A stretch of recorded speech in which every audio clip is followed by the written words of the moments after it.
Dovolte, aby som vám predstavila hostí dnešnej diskusie. Po mojej lavici sedí Peter Kovařík. Je to v podstate prvý muž v boji proti korupcii. Je to šéf odboru boja proti korupcii prezídia Policajného zboru.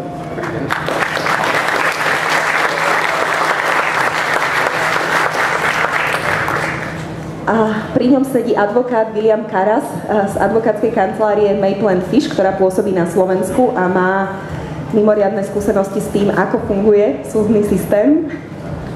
Dobrý deň.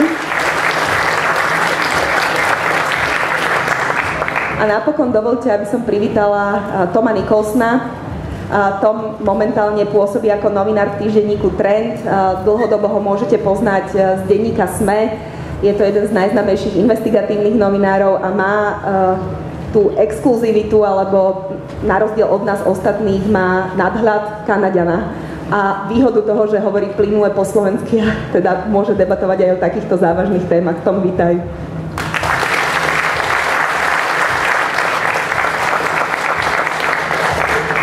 My by sme veľmi radi využili to, že včera o 10:00 večer práve v tomto stane bol odpremierovaný prvý slovenský dokument o stave justície. Neviem, či ste ho videli. Ak ste tu takí, ktorí ste ten dokument videli, tak dovolte, aby som privítala ešte aj tvorcov a účinkujúcich tohoto filmu, najmä režisérku filmu Zuzku Piusy. A sudcov, niektorí sa vo filme objavujú, niektorí myslím, že nie. Začnem dámami, sudkyňa Najvyššieho súdu Elena Bertotiová, sudca Krajského súdu v Banskej Bystrici Juraj Babiak. A dúfam, že to teraz poviem správne, sudca Špecializovaného trestného súdu Jan Hrubala. Budeme radi, keď budete klásť otázky postupne nielen našim hosťom na pódiu, ale aj tvorcom filmu. Myslíme si, alebo ja si osobne myslím, že úplne inak sa diskutuje, keď človek na vlastné oči vidí, čo sa deje na Slovensku na disciplinárnych pojednávaniach, ako sa správajú sudcovia v pojednávacích sieňach, ako sa Štefan Harabín ako predseda súdnej rady vyjadruje na jej rokovaní.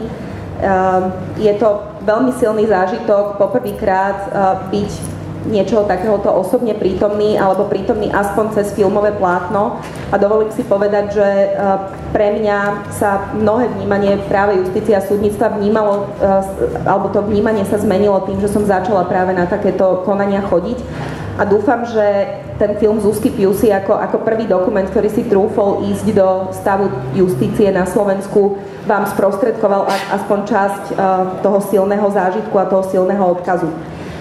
Naša debata dostala názov Prečo spravodlivosť zmizla zo Slovenska. Ja som si ju tak dovolila nazvať sama, ale považujem za povinnosť pýtať sa vás ako ľudí, ktorí sú insideri. Zmizla spravodlivosť zo Slovenska? Pán Kovařík, vy si to asi nemôžete dovoliť povedať, keďže ste človek, ktorý s tým má niečo robiť. No, ale skúste.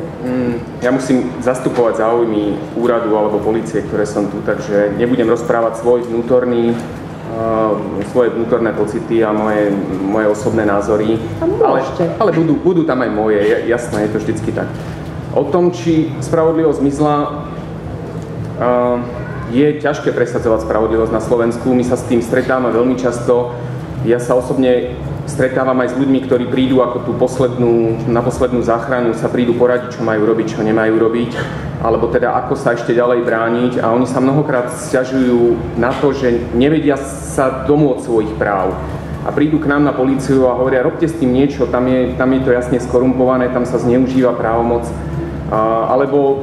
Alebo len majú problém vymáhať si zaplatenie faktúr a podobne. Ale vidíte na tých ľuďoch, akí sú z toho proste nešťastní. A mňa to tiež niekedy dovádza do takých ťažkých stavov, lebo neviem, ako im pomôcť tým ľuďom. Takže nie je to jednoduché za spravodlivosťou. Ako to je s tou spravodlivosťou?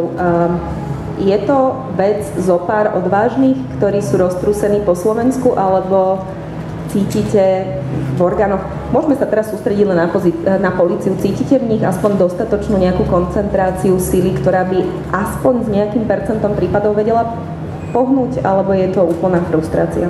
Nie, úplná frustrácia to nie je. Ja si myslím, že máme ľudí, ktorí dokážu urobiť. Ale máme zase skupinu ľudí, ktorí prídu 7:30 do roboty, 15:30 odídu a urobia si to, čo si myslia, že je ich povinnosť. A táto skupina frustruje nás, tých, ktorí chceme niečo zmeniť. Je dôležité, aby tí šéfovia útvarov vlastne boli tí, ktorí tam prejavujú ten eminentný záujem a tých podriadených donútili pracovať. Dá sa to na percenta vyjadriť? To si netrúfnem, ale ako tých v úvodzovkách bláznov, ktorí robia po pracovnej dobe a ktorí strkajú hlavu do obrátky, tak tých je určite menej ako tých, ktorí chodia do roboty.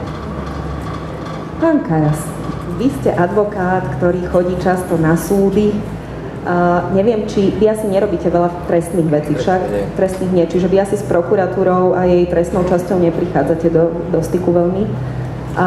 Chodíte na súdy. Aký máte vy pocit?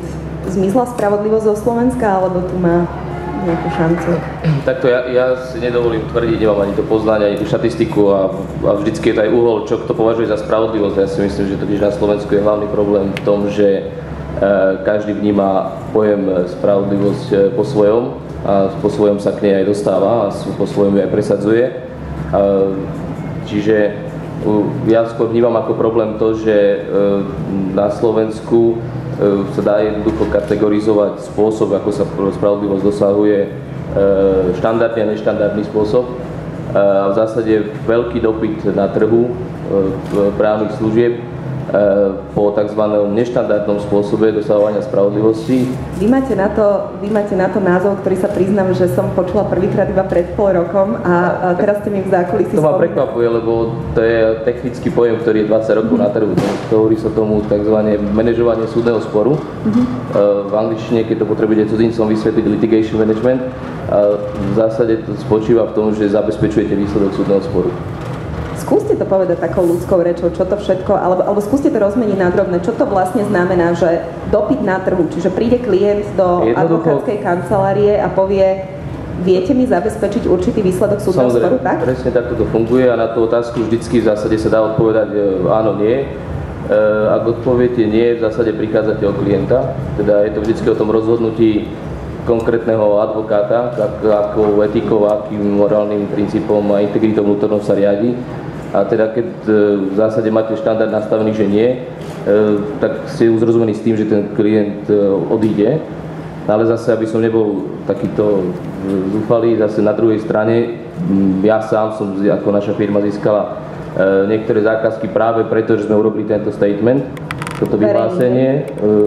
Nie ani tak verejne, skôr v jednej veci sme to takto vyhlásili, to sa niekde dozvedelo, prezvedelo a proste ten konkrétna inštitúcia, klient alebo fyzická osoba došiel s tým, že proste vieme o vás, že to je tak a preto chcem, aby ste na tom robili vy, hej. Čiže, ale väčšina zase tých požiadaviek, ale je práve opačného charakteru, pretože ten výsledok je veľmi dôležitý v obchodných vzťahoch.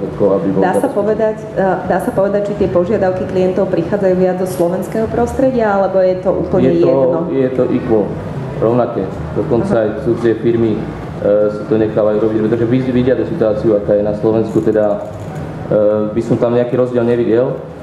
Možno u nejakých kotovaných spoločností, ale aj tam to je bledomodrom, proste si to najmú cez sprostredkovanú firmu a proste riešia to cez iných subjekt, aby oni mali čisté ruky, ale v zásade nevidím rozdiel medzi slovenským a zahraničným subjektom.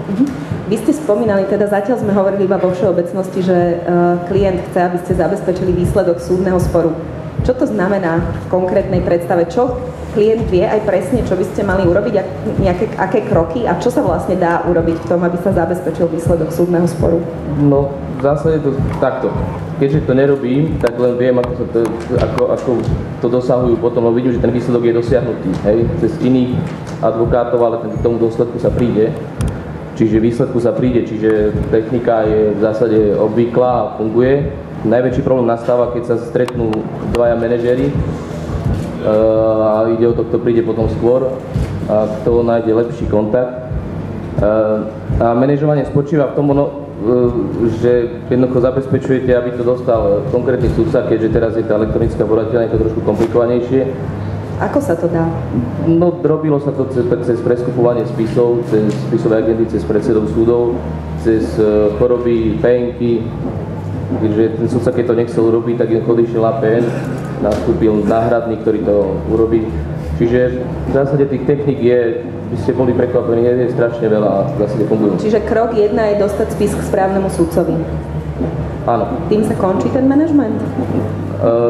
Áno, no nekončí sa, v zásade to len začína, lebo proste potom treba zabezpečiť to, čo chcete dosiahnuť, to znamená, treba pripraviť podklady, spracovať, posunúť. Väčšinou tí sudcovia nechcú ani pracovať na tom, čiže tam tie podklady sa musia doručiť, spracovať výsledné rozhodnutia a tak. Spracovať výsledné rozhodnutie. Klient spracuje rozsudok? Klient nie. Advokát spracuje rozsudok pre sudcu, hej? Dajme tomu. Aha. Super. Ako môžu na trhu existovať kancelárie, ktoré povedia nie? Tak viete, tým, že potom sa musíte presadzovať kvalitou a menšími vecami, hej, čiže tam, kde to proste tá požiadavka nie je, alebo by bola príliš nákladná, lebo to samozrejme niečo stojí, ten manažment, hej, to proste, preto ja som aj robil také vnútorné porovnanie, že, lebo my to musíme totiž pri právnych analýzach vždycky zohľadňovať na Slovensku. Čiže ja keď robím právny due diligence nejakej veci, ja nemôžem analyzovať právnu stránku, len právnu stránku. Ja musím vždycky pre klienta, ak vám záujme jeho dobro, vždycky zvážiť, že musí rátať s určitou štatistickou vysokou pravdepodobnosťou, že druhá strana použije litigation management a potom v zásade to, či máte právnu analýzu takú alebo onakú, je irrelevantné. Čiže preto aj my to zohľadňujeme pri týchto veciach. No a ja mám taký vnútorný, môžem sa mýliť, hovorím ešte raz, nemám na to štatistiky a tak ďalej, ale prax ma naučila, že v Bratislave to začína niekde od 300-350 tisíc eur hodnota sporu. 350 No lebo pod to nikto nechce sa s tým hrať, to nemá zmysel riskovať ako vec, čiže a mimo Bratislavu potom tam to samozrejme klesá, čiže tam sa to viete stretnúť s týmto aj pri 30-50 tisíc eur. Lebo proste to je vždycky zaujímavé aj pre tú miestnú právnu elitu a tak ďalej. Tom, aby si tu nesedel nevyužitý, ty si mi v zákulisí povedal, ja ti ukradnem ten vtip, ja keď som im hovorila, že položím ako prvú otázku, či spravodlivosť zmizla zo Slovenska, Tom povedal, že ona tu nikdy nebola.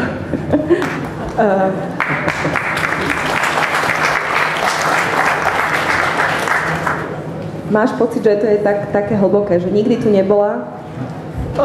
Ak je tu a teraz spravodlivosť, je to iba náhodne, ak narazíš na človeka, ktorý myslí to dobre, ale ja som tu na Slovensku pomaly 17 rokov od čias Mečiara a nevidím, že tu bol nejaký zákonitý spravodlivosť od Lexovej amnestii do vyšetrovanie Ficovej nahrávky, proste keď spravodlivosť sa má týkať vyššie vrstvy, tak neexistuje a nikdy neexistoval. A preto dôvod, že nám to tak teraz vadí, alebo že vynorať ten problém tak teraz, je, že v iných sférach Slovensko išiel dopredu, hej, že ekonomickách a povedzme, že správanie štátu, myslím si, že keď to porovnáš z 90 rokov, tak je tam vidno hodný krok dopredu, ale spravodlivosť sa to nestalo. Tak preto nám to teraz škrípe, lebo oproti ostatných sférach vyzerá to hrozne a nám to robí hanbu. Tom, ty si novinár, ktorý sa stretáva najmä s kauzami, ku ktorému sa dostávajú informácie o tom, čo nefunguje. A predpokladám, že veľa pozitívnych správ teba nezastihne pri tvojej práci.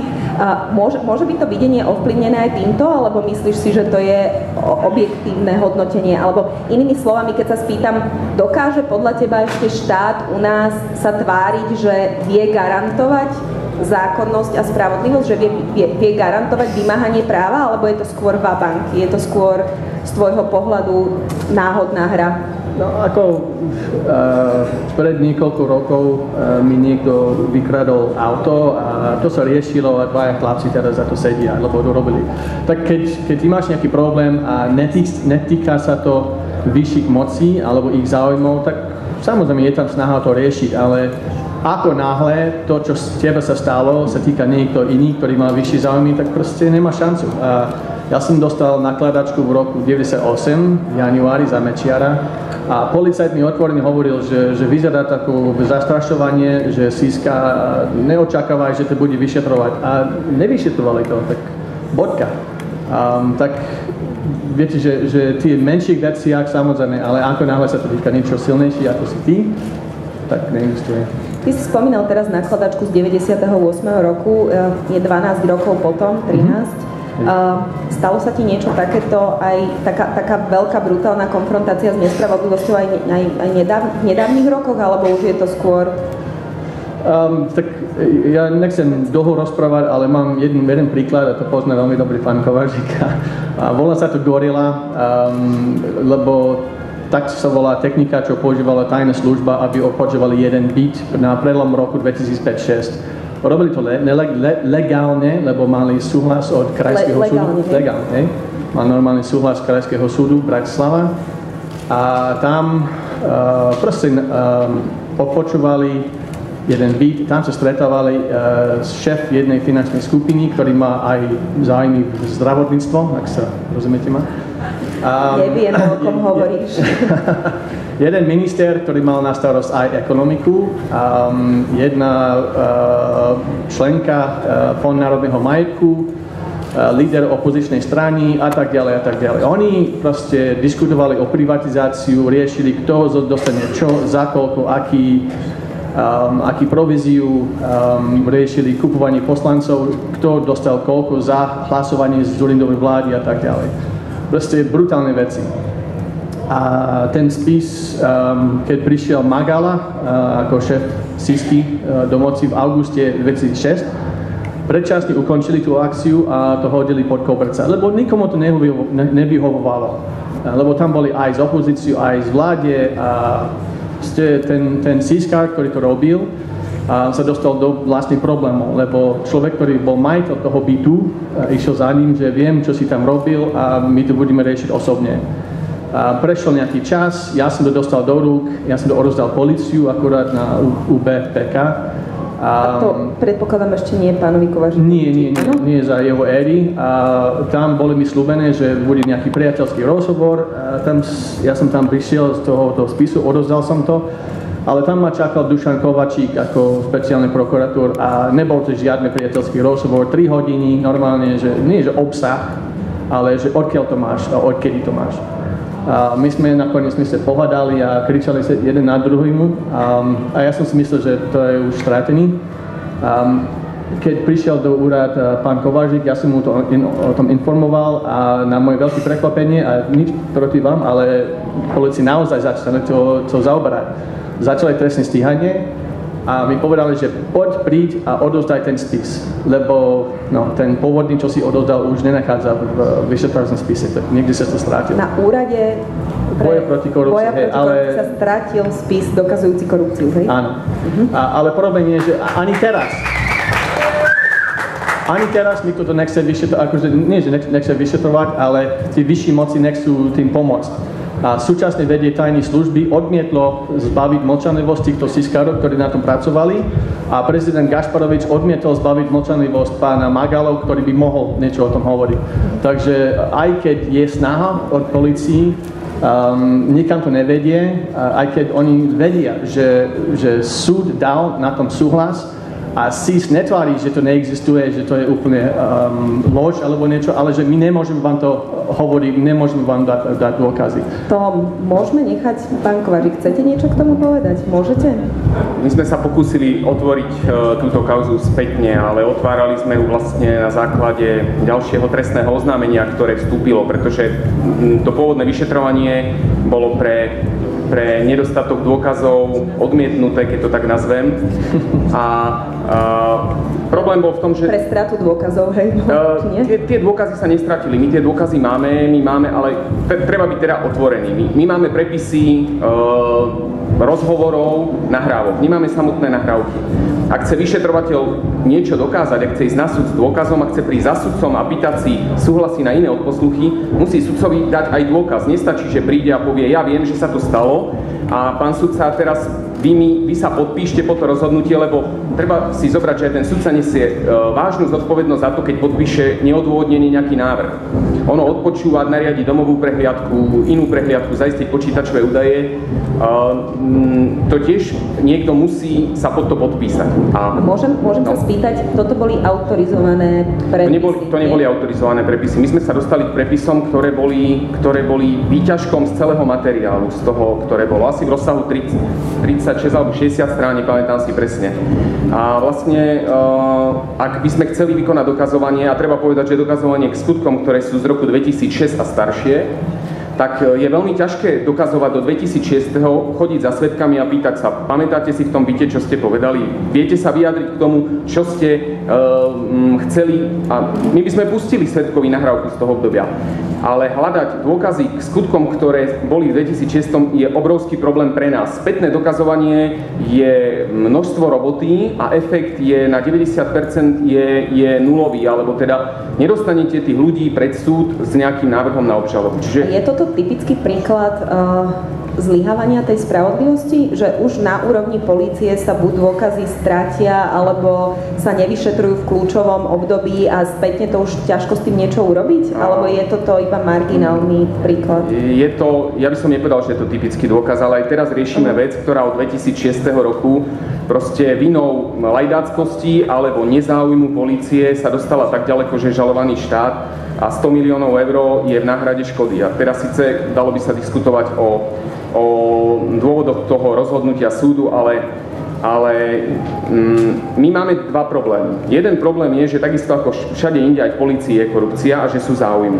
Druhým problémom je to, že je nezáujem policajtov, že tí prídu 7:30, 15:30, ako som povedal, do roboty a spravia si to, čo musia. Ak narazia na ťažkú kauzu, takú, ako povedal pán Nicholson pred chvíľkou, tak väčšinou povedia, no urobím to, čo musím, ale nejdem do hĺbky. V tomto prípade nechcem teraz ani nediskutovať, ale neviem objektívne povedať, čo sa stalo v tom období, keď sa prvýkrát objavili nahrávky a prečo sa nezačalo vyšetrovať a prečo objektívne sa nezačali vypočúvať svedkovia. Čiže dobre tomu rozumiem, že na to, aby policajt vyšetril takúto závažnú vec, tak nemá dostatočnú podporu, aby to stihol urobiť v nejakom normálnom pracovnom čase? Nie. On to stihne urobiť v pracovnom čase, to nie je problém. Policajt na to, aby urobil ťažký spis, potrebuje 3 veci.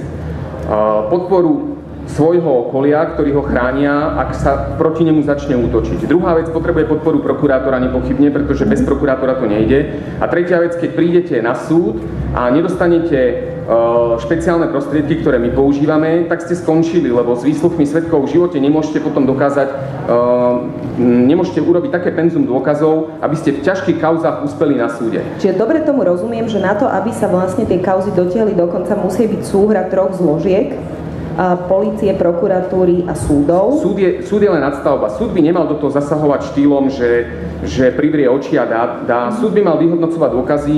Ako som povedal, ten sudca nesie dôsledky za svoje rozhodnutia a rozhodnutia na ústavnom súde sú už také, že sudcovia im bola vyhlásená, že vykonali nezákonný úkon a náhrada škody. Keď sa my na to pozeráme ako ľudia, ktorí tu žijú v tejto krajine a ktorí naozaj chcú mať pocit, že sa tu dá dovolať práva, lebo ináč by asi boli vystavení obrovskej neistote, tak pre nich je dôležitá tá otázka, či na Slovensku sa dá dopracovať k spravodlivosti a k zákonnosti.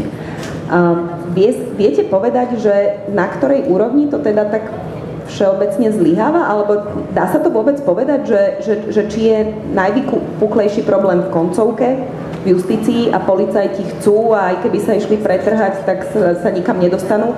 Alebo je problém naozaj porovnateľný vo všetkých tých 3 zložkách, aj na polícii, aj na prokuratúre, aj na súdoch? Tak to ja to skúsim zovšeobecniť. Najväčší úspech má klient aj najväčšiu možnosť ovplyvniť konanie, kde sa ovplyvniť dá. To znamená, že tam, kde nie je dostatočná kontrola a kde je rozhodovacia právomoc. Rozhodovacia právomoc najvyššia je na súdoch nepochybne. Prokurátor je v štádiu, keď sa nebojí a ide, tak vie vlastne byť natoľko aktívny, že ten spis dotiahne na súd. Ak my sme šikovní, lebo to je druhá vec, že ten policajt, ja to niekedy prirovnávam, že to ako polovačka, že proste vy viete, že v lese tá zver je a nemusíte ju vidieť, ani ju nestretnete nikdy, alebo potom máte šťastie a za 3 dní máte taký dôkaz, že ani na súde sa už nedá spochybniť. My máme mnoho rozhodnutí klientov obvinených, ktorí šli na dohodu a vine treste a boli to aj advokáti, boli to správcovia konkurzných podstát. Oni keď videli dôkazy, tak jednoducho povedali, že nejdú na súd, lebo vedia, že tam sa to nedá. Fakt? Neriskli si to ani pri tom stave justície, ktorý sme popísali? Neriskli si to. Proste tie dôkazy, keď nám sa dobre podarí dôkaz urobiť, tak, ale to je zase, my sme trošku zhýčkali prokuratúru. My sme ich naučili, že vieme urobiť dôkazy také, že máme nahrávky od toho, ako sa dohadujú klienti, vieme, kde sa zabezpečia peniaze, chytíme odozdávku alebo dáme agenta, náš agent odozdá peniaze, následne chytíme, jedného sudcu sme takto chytili medzi nami, alebo by sa dalo spomenúť, a ten sudca, aj napriek tomu, že sa bránil, to nebol ten prípad, ktorý, že by sa vzdal, tak dneska je o výkone trestu. A my sme trochu zhýčkali prokuratúru v tom, a možno aj súdnictvo, že im dávame mnohokrát kvalitné dôkazy. A keď im dáme ťažkú kauzu, ktorá je neistá, na ktorej treba dovodzovať, na ktorej treba aj na nepriamých dôkazoch, tak tam už je taká obava prokuratúrov ísť na súd s týmto prípadom, a najmä u tých ťažkých, veľkých rýb, ktoré sú. No ale potom z toho, čo hovoríte, mne vychádza ako keby tak inštinktívne, že najlepšie je stopiť tú kauzu buď na prokuratúre alebo na polícii. Lebo ak hovoríte, že ten dôkaz často sám o sebe stačí, tak potom nie je tam veľké lákadlo práve zastaviť to v týchto fázach? Dobre, budem hovoriť o svojom úrade. My máme veľmi silne vybudovaný systém kontroly. Nedá sa, že si policajt bude sám robiť, šolíchať nejaké dôkazy a zasunie to pod koberec. To nehrozí na 99%. Druhú vážnu vec, ktorú my máme na úrade, je, že všetci prechádzajú detektorom lži. Kto tam raz sedel, tak vám povie, že tam v živote nechce vrátiť, tam sa potíte, tam je to jednoducho, ste pod absolútnym stresom 3 hodiny, a keď odtiaľ vyjdete z tej skúšky, tak ste zreli akurát tak ísť volať kde a dať si panáka, aby ste vôbec mohli ďalej fungovať. Je to naozaj veľmi ťažká záležitosť. A toto je vec ale iba vášho úradu? U nás je to povinné, na organizovanej je to tiež v štádiu takom, že sa dobudováva, ale my sme všetkých ľudí na našom úrade nechali prejsť týmto detektorom. Čiže ten systém kontroly, ak je dobrý, tak ten policajt sa nebude púšťať do nejakých bočných cestičiek. On príde, povie, mám tieto dôkazy, dá ich na stôl a nechá to bežať ďalej. A ja nechcem ako búchať do prokuratúry podobne, niekedy sme proste skončíme. A my sme začali raziť teóriu, že ak nesúhlasí vyšetrovateľ s názorom prokurátora, tak vyšetrovateľ vydá rozhodnutie a nechá toho prokurátora, nech to zruší. A toto je silná zbraň, ktorú my sme začali, a nepáči sa to veľmi na prokuratúre, že sme takýto, ako keby som povedal, protivní, že si trváme na svojom. Ale je to veľmi efektívne z hľadiska toho, že keď aj ten prokurátor sa musí podpísať po to uznesenie o zastavení alebo zrušujúce rozhodnutie, keď ide ďalej. A vieme, že novinári sa veľmi radi púšťajú, a potom, keď existuje odôvodnenie, tak sa dá o ňom diskutovať, o tom odôvodnení. A keď sa dohodne policajt a prokurátor, tak ten chudák nemá šancu, aby to prebojoval. Ja by som sa krátko ešte predtým, ako vás zapojíme do debaty, a budeme radi, keď sa zapojíte do debaty, sa dostala k filmu, ale ešte predtým taká krátka otázka pre vás dvoch. Vy ste, pán Karas, mne tak z vašich slov vyplynulo, že ste popisovali kultúru, ktorá ako keby bola prevládajúca v tomto prostredí, a je jedno, či hovoríme o polícii, o prokuratúre alebo o súdoch. Mám správny pocit, že myslíte, že je to... To je veľmi správne slovo. Je to proste kultúra, s ktorou sme sa proste zžili, a proste treba bojovať proti tomu, aby sa to označovalo ako, že to je choré. Treba to proste pomenovať a treba proste s tým nesúhlasiť. Ako je fakt, že stále existuje veľa aj mladých ľudí, ktorí mnohí po roku praxe povedia, že prečo to študovali, ale zase veľa mladých ľudí, ktorí povedia, že tak toto nikdy takto robiť nebudem. Hej. Čiže treba to len podporovať a pomenovať. Hej. Veľa vieme o tom, že na Slovensku, keď sa v súdnictve postaví niekto proti tejto predvažujúcej kultúre, tak tu máme živé príklady ľudí, ktorí sú perzekvovaní a ktorí tvrdo zaplatia za takúto kritiku. Máme také príklady v prokuratúre, máme určite také príklady v polícii. Aká je situácia v advokácii? Dokáže ten systém zomlieť aj advokáta? No, vy ste príkladom, že nie. Vyzeráte zdraví, spokojní, pôsobíte na tomto trhu. Čiže asi tam nie sú tým, že... Poznám veľmi veľa kolegov, ktorí idú rovnako. Veľmi veľa kolegov, ktorí idú rovnako. Veľmi veľa. A rovnako ako vy? Alebo... Áno, veľmi veľa. Fakt. Čiže nie je to len menšina nejaká, ako keby... Nie. Hovorím ešte raz, štatistiky si nevediem, ale mám desiatky priateľov, spolužiakov, ľudí, ktorých si vážim a viem, že proste to nerobia. Tom, ako to vnímaš ty? Je tu vôbec v tejto krajine dostatočná sila na to, aby sa podarilo dlhodobo presadiť zmenu, alebo je to stále otázka nejakých roztrúsených skupiniek a väčšinová verejnosť na to kašle, lebo sa jej to v podstate ani netýka? Nie, ja si myslím, že zmena nemôže prísť hore, lebo práve to nespravodlivosť vyhovuje tým, ktorí sú hore. A pozrieme naspäť pre nádej na rok 98. Fajn, vieme, že Spojených štátov a iných západných krajín hodili na Slovensku veľa peniaze do mimovládny sektor, aby spravili nejakú opozíciu voči Mečiara. Vieme, že skupín, ktorí boli za Mečiara, mu vlastne vyhodili zápalbou, lebo vedeli, že Mečiar není schopný formovať ďalšiu vládu, takže boli podmienky, ale zostaneme pri fakt, že 84% ľudí prišli a volili. A bez takéto zbúranie zvnútra spoločnosti nemáme šancu. Proste ľudia musí sa najprv nasrať, ale poriadne, a potom všetko je možné. Ale kým sa to nestane, nemáme šancu. No, máme tu napríklad sudcov, neviem, či to môžem po tebe zopakovať, ale ktorý sa poriadne má. Lebo tá situácia v súdnictve, dovolím si povedať, tým, že je ten systém uzavretý a že dostal obrovské právomoci na svoje správovanie, tak je tam aj najväčšia možnosť zrejme represálií. Zuzka, ty si režisérka filmu, predtým si sa zaoberala rôznymi inými témami. My sme s Petrom videli pred pár mesiacmi tvoj film, ktorý pojednával o úžasnej sonde do americkej kultúry. Ten film sa volá Chicken Wings a pozrite si ho, lebo je úplne úžasný. Je to o človeku, ktorý chcel vyrobiť dokonalú omáčku na kuracie krídelka a vybral sa v Amerike hľadať na dokonalé kuracie krídelko. Potom si spracovala si témy, ktoré sa zatiaľ netýkali justície. To bol asi tvoj prvý film, ktorý sa dotkol takýmto spôsobom justície. Zuzka, pamätáš si ešte, čo si si myslela o súdnictve predtým? Mala si šajn, že to je v takom probléme? Ja vlastne,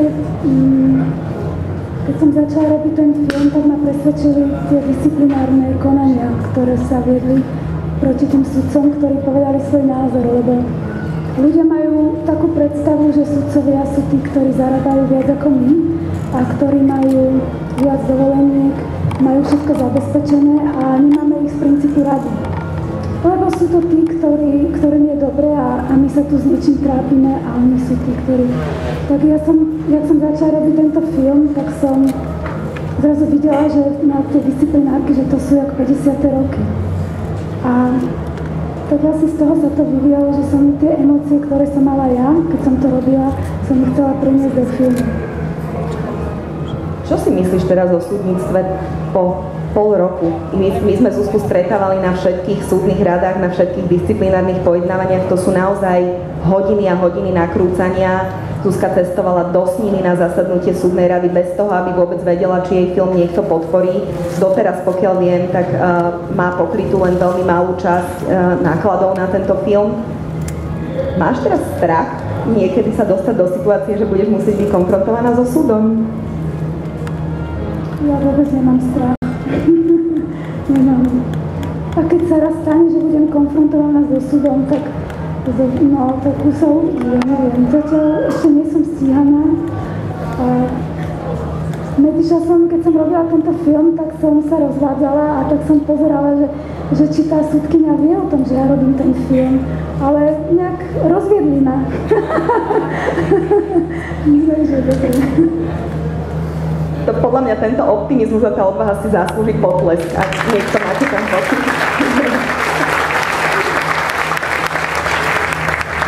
Pán Babiak, vy ste predmetom jedného z tých disciplinárnych konaní. Pre mňa to bol jeden z najsmutnejších príkladov. Pán Babiak sa vrátil v roku 2007 z Ústavného súdu na Krajský súd v Banskej Bystrici, ktorý sa celý neuveriteľne potešil, pretože mal 9-ročné ťažké spisy, s ktorými nevedel pohnúť, a takto našiel spôsob, ako to hodiť na sudcu, ktorý prichádza, a zbaviť sa kolektívnej zodpovednosti jednak za prieťahy v súdnom konaní.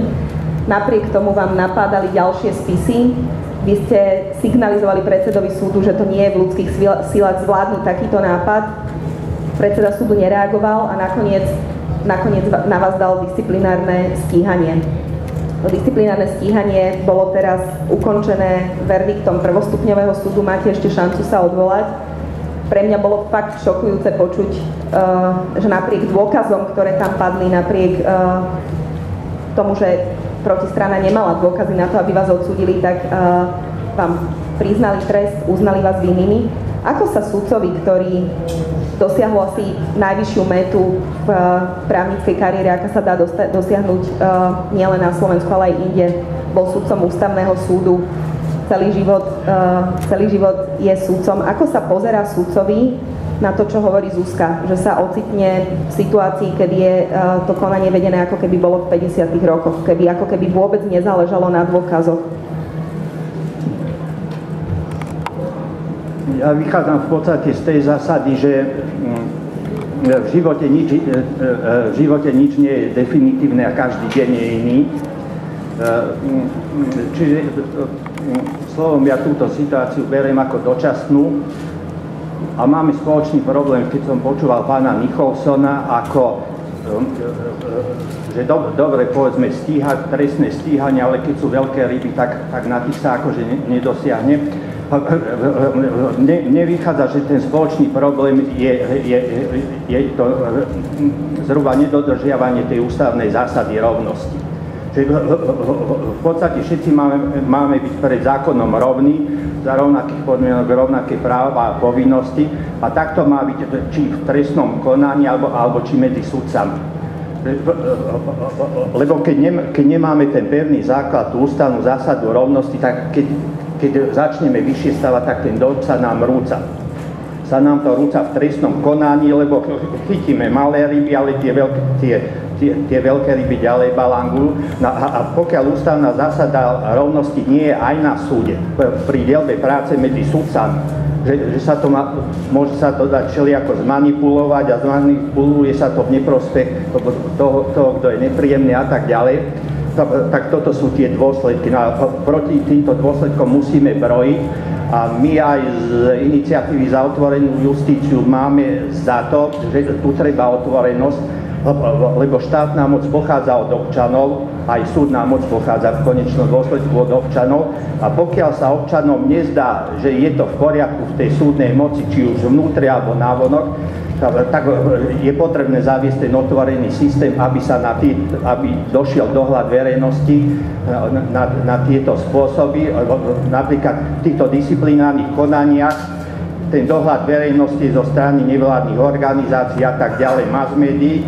Si dovolím pozrieť napríklad Zuzana, ona chodí na všetky tieto konania disciplinárne a možno pozná tú disciplinárnu vec ešte lepšie ako ten, kto o nej rozhoduje. Začínam si myslieť, keď vás všetkých tak počúvam, že odvaha musí byť spojená s optimizmom. Všetci, ako tu sedíte, ste optimisti, a možno, že ľudia, keď sú optimisti, tak sú ľahšie aj odvážni. Kým sa spýtam ešte na situáciu na Najvyššom súde, lebo pani Bertotiová, vy to máte asi naozaj najťažšie, ste najbližšie hlave, tak Janko, teba sa spýtam, cítiš ty vôbec, pán Babiak tu rozprával teraz o otvorenosti, cítiš vôbec, že v justícii je dostatočná podpora, aby sa nejaká zmena udiala? Nachádza sa tam dostatok energie, že by to sudcovia zvládli sami? Lebo ja priznám, že som sa rozprávala o tejto otázke aj s psychológmi, ktorí hovorili, že v situácii, kedy sú niekde autoritatívne praktiky, kedy neviete, odkiaľ príde podpásový úder, kedy neviete odhadnúť, akú taktiku ten mocný použije, tak tam sa veľmi ťažko dá vzbudzovať odvaha u ľudí a u veľkej väčšiny. Ako to vidíš? Ja by som asi, možno to nebude odpoveď na tvoju otázku, ale to, čo pán Nikolson povedal, že ľudia by mali byť nasratí, tak ja si dovolím povedať jednu veľmi zásadnú vec za sudcov. Sudca nesmie byť nasratý za žiadne okolnosti. Sudca má byť nestranným arbitrom medzi pánom Kovaříkom a Vilom Karasom. To je jeho prvotné a najdôležitejšie poslanie, ktoré musí mať vo vnútri zakodované. To znamená, ja rozumiem výzvam na občiansky aktivizmus, ale musím povedať jednu veľmi, veľmi dôležitú vec, keď je to opakovanie mantier, ktoré právnikom by mali byť známe. Sudca je ten a musí byť ten, ktorý je nad vecou.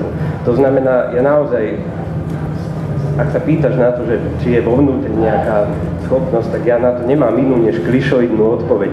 Samozrejme, tak jak William povedal, medzi advokátmi je spústa normálnych advokátov, tak mi neostáva nič iné povedať, lebo to je naozaj moje úprimné presvedčenie.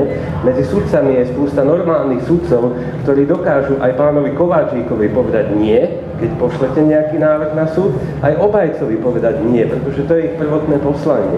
Dôležité je, aby to robili s čistým srdcom a hlavne so znalosťou zákona. Takže záver tej odpovede je asi taký, a opäť hovorím, zrejme pôjde o klišé, ktoré niektorí sudcovia nám vytýkajú, že my tak málo zastávame sudcov, ale ja to považujem za normálnu vec, že jednoducho všetci vedia, a aj vy, advokáti, aj vy, policajti, viete, že medzi sudcami je spústu normálnych ľudí a ja to nemusím neustále opakovať. Ale to, čo hovoríte vy, je opäť dôležité a vo vnútri toho stavu je strašne dôležité, aby títo ľudia boli schopní vygenerovať a vyselektovať tých ľudí, ktorí tam nepatria. Zoberiem si mikrofón, lebo som bezmocná bez mikrofónu. A jednoducho musíme. To je celé. Odoberiem ti ho. Toto je neuveriteľné. Sudcovi špecializovaného trestného súdu môžem odobrať mikrofón a posunúť ho ďalej.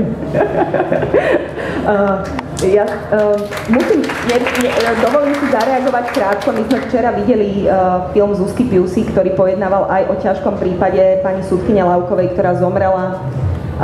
Nahlásila to, že predsednička súdu chcela ovplyvňovať jej rozhodnutie, odovzdala jej lístoček, pani Lauková odmietla zareagovať, podala trestné oznámenie, začali represálie, zomrela. Ten prípad bol postavený na tom, a my sme sa s pánom Kovaříkom tiež o tom rozprávali, lebo skončil u vás, ak správne tomu rozumiem, bol postavený na tom, že Zuzka Lauková ako dcéra pani zosnulej súdkyne to včera povedala vo filme, že bola v tej kancelárii prítomná ďalšia súdkyňa, ktorá jej slúbila, že podá svedectvo. Potom si to rozmyslela a to svedectvo stiahla. Čiže môže to byť tiež normálna súdkyňa, ktorá ale pri lámaní chleba zvolila zrejme cestu menšieho odporu alebo cestu ochrany pred tými represáliami. Pani Bertotieva, máte vy je toto hlavný problém Najvyššieho súdu, že ste malá skupinka, ktorá sa otvorene postavila proti týmto veciam a možno aj vaši kolegovia, ktorí sú normálni, sa v konečnom dôsledku stiahnu a maximálne vás tak poklepú po pleci na chodbe? Skôr než odpoviem na vašu otázku, tak by som chcela povedať, že je veľmi smutné, že sudcovia musia vystupovať vo filme. To nie je normálne v normálnej krajine, aby sa sudca prihováral inak verejnosti ako cez svoje rozhodnutia. Ale my už sme dospeli do takého štádia, že sme sa práve na tú spravodlivosť, o ktorej tu dnes hovoríte, a my sme cítili práve, že chyba pri tých disciplinárnych konaniach našich kolegov, ktorí boli stíhaní za svoj názor, tak tam chýbala, tak vtedy sme sa vlastne otvorene postavili na ich stranu, lebo ak sa nedomôže sudca spravodlivosti, tak potom je otázka, ako sa môže domôcť obyčajný občan spravodlivosti na súde. A teraz k tej vašej otázke. Áno, my sme malá zdecimovaná skupinka, pôvodne nás bolo 35, ktorí pôvodne navrhovali za predsedu Najvyššieho súdu Milana Karabina, neskôr Evu Babiakovú, ale všetci sme sa ocitli zrazu na čiernej listine a všetci sme to veľmi rýchlo pocítili v podobe proste rôznych rozhodnutí predsedu Najvyššieho súdu. Je to normálne, aby 6 sudcov Najvyššieho súdu bolo stíhaných, disciplinárne stíhaných. To proste v žiadnej krajine Európskeho spoločenstva neexistuje. Je to normálne, aby sudca sa nemohol vzdelávať, nemohol prednášať, hoci to robí bez nároku na odmenu, tak toto napríklad nemôžeme. Je to normálne, aby sme prichádzali o špecializáciu, napríklad oblasť právneho práva, to je oblasť 3000 právnych predpisov a my nemôžeme byť špecialisti na všetko. Pred 5 rokmi sa rozbehla na Najvyššom súde špecializácia a po príchode nového vedenia špecializácia bola zrušená a vlastne to nebol len trest pre sudcov, ktorí sa dlhodobo špecializovali, trebárs na trestné a zrazu museli prejsť na správne, ale to je trest aj pre účastníkov konania, keď sa k takémuto špecialistovi v úvodzovkách dostanú. Čiže naši kolegovia videli, že toto sa deje. Okrem iného sme boli premiesňovaní do menších kancelárií, nedostávali sme odmeny a naopak teraz sa dozvedáme, že kde tie naše odmeny vlastne skončili.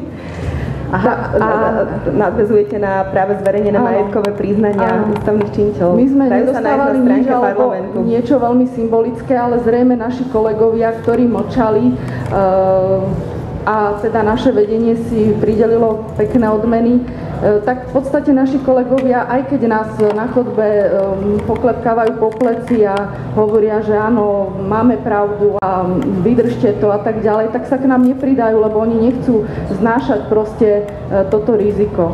Takže preto je nás tak málo. Tá represália teda, ďakujem veľmi pekne, tá represália teda, alebo tie opatrenia,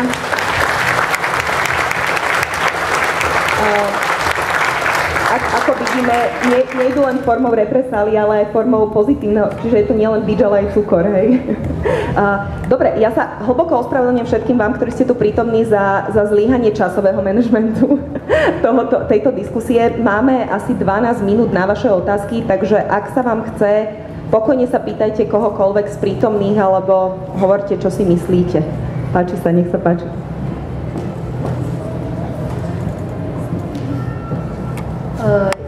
Mňa zaujalo Nicholson, ako všetci sme si vedomí, že tá v úvodzovkách nasratosť, alebo aj bez úvodzoviek, že už je asi nutná, lebo to naozaj nie je normálne. Len ma napadlo včera po tom filme, že ten systém už to má tú obranu takú sofistikovanú, že keď oni nasadia obľúbeného moderátora Markízy, aby urobil nášho najvyššieho súdneho predstaviteľa, takého sympatického, že proste tá obrana je neskutočne už hustá, že či ako sa majú nasrať normálni ľudia, keď v podstate oni sa nedostanú, iba tak čiastočne sa dostanú k tým informáciám a to tak zanikne medzi inými problémami, ktorých má táto republika hrozne veľa, že ten film možno neuvidia.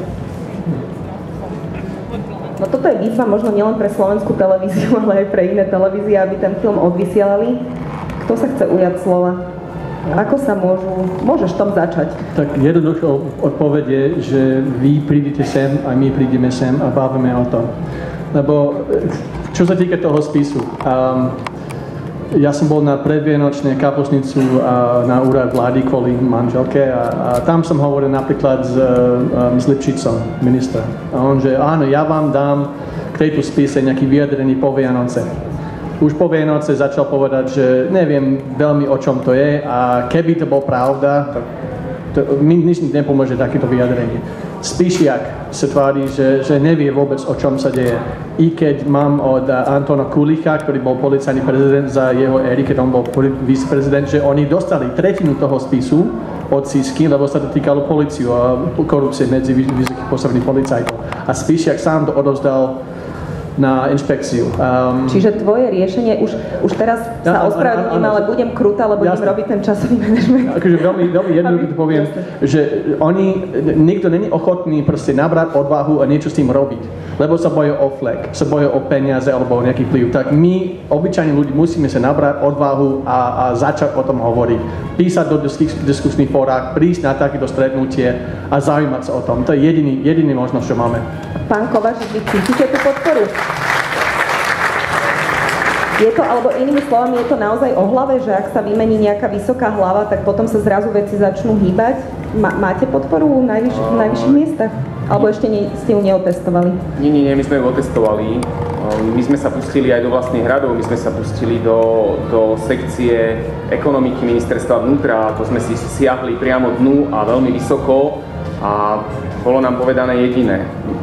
Ja som vám povedal, že máte otvorené ruky, robte a toto od vás očakávam. A ja keď mám túto záruku priamo hore, tak ja sa nemusím obzerať doľava doprava. U mňa vyšetrovatelia vedia, že ja neprídem za vyšetrovateľom a nepoviem mu daj to pod koberec, nerob to. Ja sa pýtam, prečo nie je urobené toto a prečo nie je urobené toto. A to naštvatie, tak my sa naštveme vždy, keď máme naozaj veľkú kauzu a vieme, že by sa mohla podariť, tak ideme do nej. Ono, ako som povedal, niekedy to ide, niekedy to nejde. A nejde to nie len kvôli tomu, že nám niekto nedá návrhy alebo príkazy, ale ide to aj o to, že sa nám to nepodarí. Proste tá korupcia je tak, tento boj je medzi štyrmi očami, medzi dvomi osobami. Nie je to vždy tak, ale spravidla áno. A vojsť medzi týchto dvoch a zadokumentovať dôkaz, proste musíte mať šťastie k tomu, aby sa to podarilo. Navrhujem, asi by bolo veľmi obťažné behať medzi vami s mikrofónom. Ak máte otázky, zoberme zo pár ich naraz. Sú nejaké? Aha, pardon. Bože, ja sa nepozerám naľavo. Nemám dve otázky.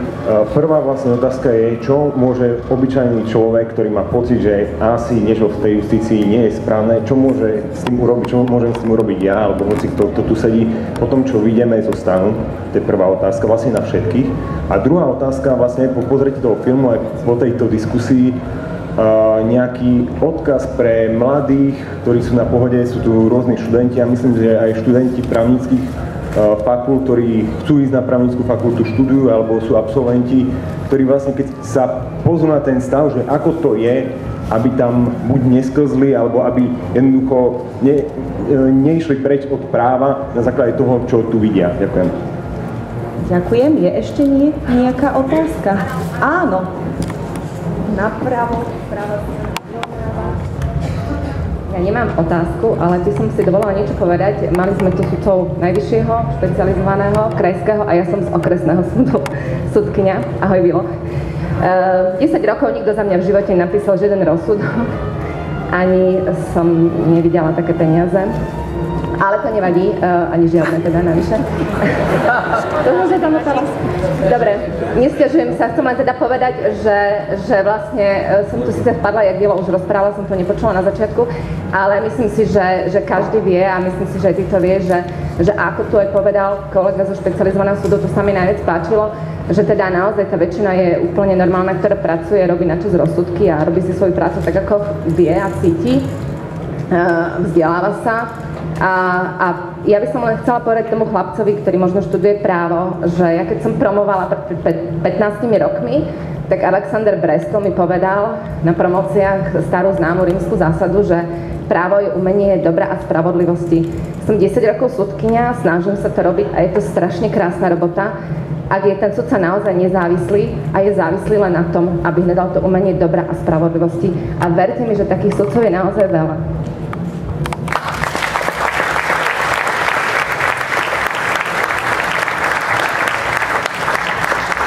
Ďalší optimista, mne to tu fakt vychádza na ten optimizmus. No, my musíme končiť, ja vás poprosím veľmi krátko musíme končiť. Máte nejaký odkaz pre ľudí, pre mladých ľudí, ktorí by chceli s tým naozaj niečo spraviť? Ja neviem, či pre mladých, ale pre všetkých, ktorí s tým niečo chcú robiť. Ja im vždy hovorím tým, ktorí sa prídu sťažovať. Poďte do toho s nami. My buď tam sunieme človeka medzi vás a toho, kto ten úplatok berie, alebo to zavesíme na vás tú techniku, my to zadokumentujeme a my tých ľudí dostaneme na súd. A väčšina z nich povie, že musím si to rozmyslieť a už potom druhýkrát neprídu. Čiže to je aj o tej odvahe, od spodku sa postaviť proti tomu. A je to, musím povedať, že možno aj o vašej odvahe, že ste prišli sem a že vás ľudia videli naživo a mohli si vytvoriť tú dôveru aj inak, ako možno cez stránku, takže srdečná vďaka. Pán Karás, pán Tom.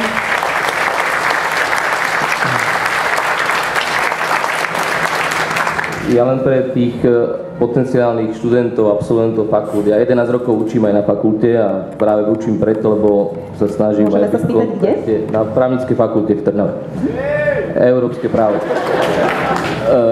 A v zásade nie je nič krajšie, ako keď vám zavolá váš bývalý študent a povie, vám veríme, lebo vieme, že poviete to objektívne, alebo tak ako proste cítia tú dôveru vo vás a potom sami konajú takto. Nechcem menovať konkrétne úrady, ale mám rozlezených študentov, to boli tisícky ľudí, ktorí za tie roky a mnohí z nich sa ozvú, prihlásia, ale robia dobre tú prácu, lebo mám možnosť potom v praxi to sledovať a nie je nič krajšie, čiže má zmysel robiť s mladou generáciou, má zmysel hovoriť o tom, pozbudzovať a proste ja verím tomu, že sa potom flotila mladých ľudí, ktorí budú robiť tú spravodlivosť dobre, nájde.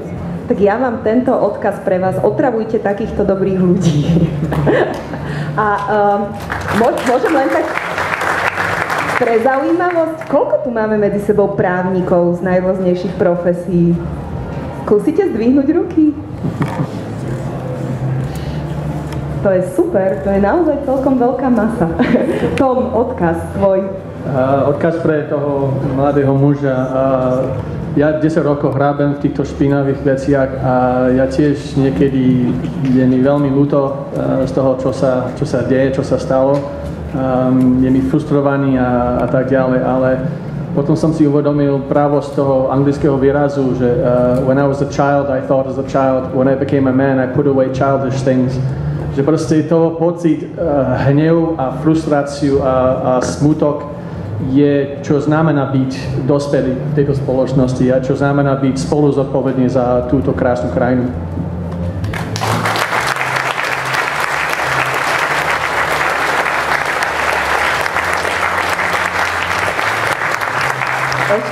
Ešte dovolte, aby som dala posledné slovo najprv Zuzke, režisérke filmu, potom sudcom. Krátučký odkaz, ak máte, tak vás poprosím, páči sa.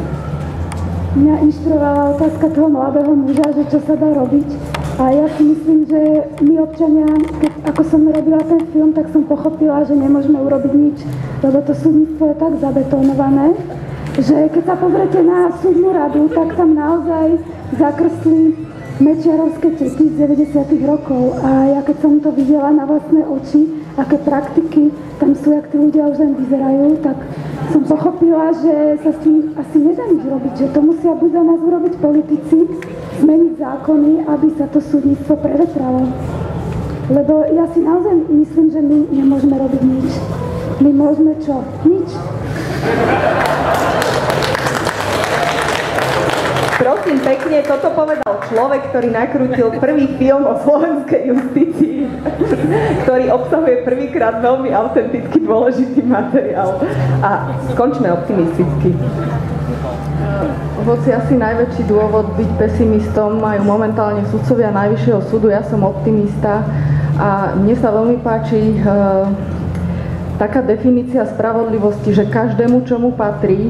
A ja by som poprosila všetkých, ktorí opustia tento stan, aby rozmýšľali nad jednou vecou. Keď sa raz dostanete pred súd, tak nehľadajte chodničky, ako si tú spravodlivosť kúpiť, ale spoliehajte sa na to, že tá spravodlivosť k vám príde, bez toho, že by ste k tomu pomáhali a vlastne aj vy k tomu takýmto spôsobom pomôžete. Ďakujem.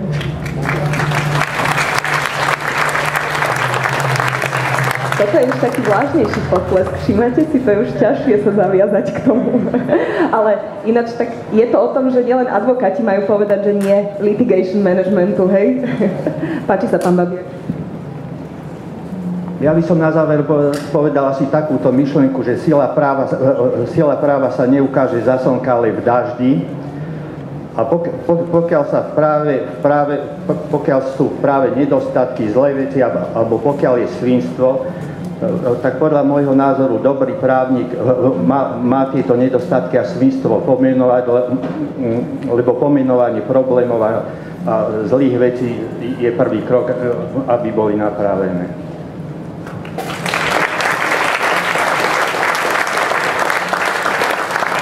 Jan Hrubala, všetko končí aj tak na špecializovanom trestnom súde, takže posledné slovo. No, ja som asi taký nenapraviteľný optimista a neviem, či je to ako najvhodnejšie povedať, čo teraz poviem, ale ak máte negatívne skúsenosti, možno je to aj odkaz pre toho mladého muža, ktorý sa pýtal, tak verte tomu a príďte na Kovaříkov úrad, najmite si advokáta, ako je William Karas a nie sám. Povedzte to ešte Tomovi Nicholsonovi a ešte iným normálnym ľuďom a verte tomu, že vás bude súdiť sudca Babiak a všetko dobre dopadne.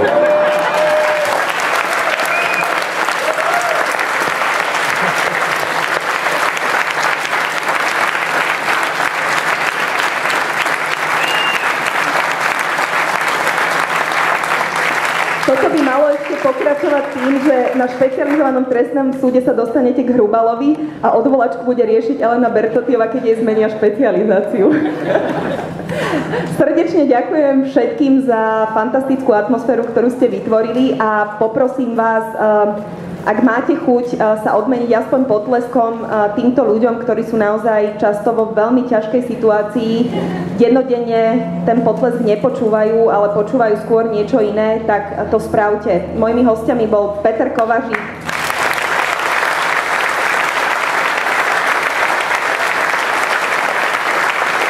šéf odboru boja proti korupcii prezidia policajného zboru, advokát William Karas,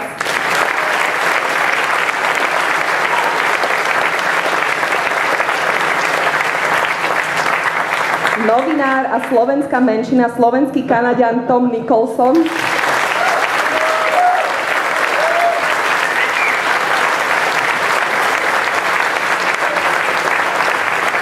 sudkyňa Najvyššieho súdu Elena Bertotiová,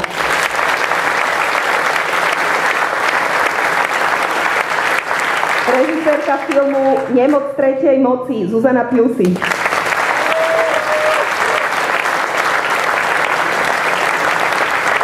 sudca Krajského súdu v Banskej Bystrici Juraj Babiak,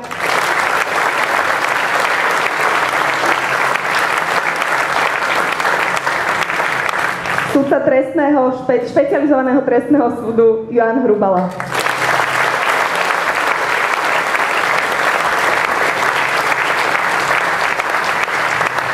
Ja vám ešte raz v mene neziskovej organizácie Aliancia Fairplay srdečne ďakujem, že ste prišli a dovolím si povedať, že mnohí z týchto ľudí sú bielými vranami a niektorí z nich boli aj ocenení cenou, ktorú odovzdávame spolu s organizáciou Via Juris Biela vrana. Ďalšia biela vrana bude v dobrej kaviarni, ktorá je blízko najtanečného domu Zuzana Melicherčíková, servírovať kávu medzi 15. a 16. hodinou dnes. Zle hovorím? Do 15. Do 15. hodiny, medzi 14. a 15. A kolega František Pavlíny vás medzi 14. a 17. bude so Zuzanou Melicherčíkovou čakať v dobrej krajine, v dobrej kaviarni a môžete sa s ňou porozprávať o jej útrapách. Ďakujeme veľmi pekne.